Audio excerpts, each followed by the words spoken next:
मेरी माँ चोर नहीं है।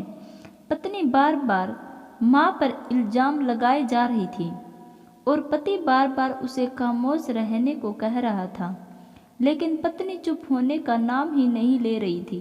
बार बार जोर जोर से चीख चीख यही कह रही थी कि उसने अंगूठी टेबल पर ही रखी है और तुम्हारे और मेरे सिवा इस कमरे में कोई नहीं आया, तो अंगूठी हो ना हो माँ जी ने ही चुराई है।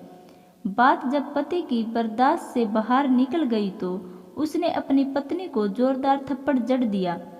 अभी 3 महीने पहले ही तो उनकी शादी हुई थी। पत्नी को थप्पड़ सहन नहीं हुआ और वह घर छोड़कर जाने लगी और जाते जाते पति से एक सवाल पूछा कि तुम्हें अपनी माँ पर इतना भरोसा क्यों है। उस समय पति ने जो उत्तर दिया उसे दरवाजे के पीछे खड़ी माँ ने सुना तो उसका दिल भर आया। पति ने अपनी पत्नी को बताया कि जब वह छोटा था तब उसके पिताजी चल बसे। उसकी माँ मोहल्ले के घरों में झाड़ू पोछा लगाकर जो भी काम पाती थी उससे सिर्फ एक वक्त का ही खाना आता था।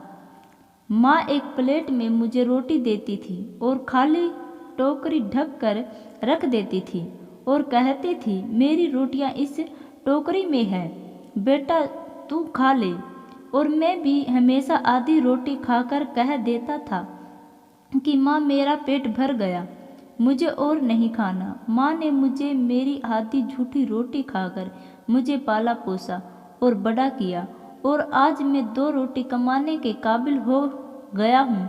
लेकिन यह कैसे भूल सकता हूँ कि जिस माँ ने अपनी उम्र के उस हिस्से में अपनी ख्वाहिशों को मारा है, वह माँ आज उम्र के हिस्से में कैसे अंगूठी की भूखी होगी, यह मैं सोच भी नहीं सकता। तुम तो सिर्फ 3 महीने से मेरे साथ हो, मगर मैं तो माँ के कठोर परिश्रम को बचपन से देखा है।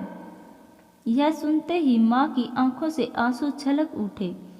वह समझ नहीं पा रही थी कि बेटा उसकी आधी रोटी का कर्ज चुका रहा है, यह अपने बेटे की आधी रोटी का कर्ज।